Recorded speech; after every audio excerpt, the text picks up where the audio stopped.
শত শত মানুষের স্লোগানে মুখর ইতালির মিলান শহর।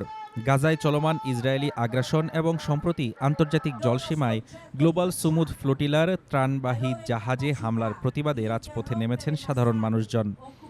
ফিলিস্তিনিদের প্রতি সংহতি জানিয়ে ক্ষোভে ফেটে পড়েন বিক্ষোভকারীরা। বিক্ষোভের মাঝেই করা হয় এক প্রতীকী পারফরমেন্স বা ফ্ল্যাশ মব।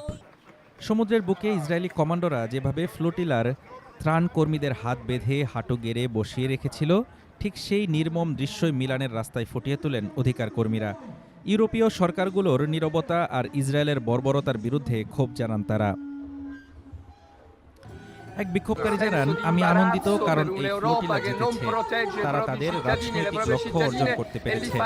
যারা এর উল্টোটা ভাবছিলেন তারা এখন দেখুক ইসরায়েল আসলে একটা সন্ত্রাসী রাষ্ট্র, যারা কোনো আন্তর্জাতিক আইন বা মানবাধিকারের তোয়াক্কা করে না। আরেক বিক্ষোভকারী জানান, ইউরোপ এবং আমেরিকার ভূমিকা আসলেই লজ্জাজনক। ইউরোপ নিজের নাগরিকদেরই রক্ষা করতে পারছে না, আন্তর্জাতিক জলসীমা থেকে তাদের অপহরণ করতে দিচ্ছে। ইসরায়েল একটা মুক্ত অপরাধীর মতো আচরণ করছে, যাকে থামানোর কেউ নেই। এর জবাবে আমাদের এখন ইসরায়েলকে বয়কট ও নিষেধাজ্ঞা আরোপ করতে হবে।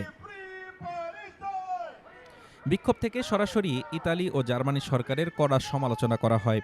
ইসরায়েলের সাথে চুক্তি বাতিল না করায় ইউরোপীয় নেতাদের ভণ্ড এবং গণহত্যার সহযোগী বলে আখ্যা দেন আন্দোলনকারীরা। চলতি সপ্তাহের শুরুতে গাজার জীবন রক্ষাকারী ওষুধ ও খাদ্য সামগ্রী নিয়ে যাওয়ার পথে গ্লোবাল সুমুদ ফ্লোটিলার বেশ কয়েকটি জাহাজ জব্দ করে শত শত কর্মীকে আটক করে ইসরায়েল।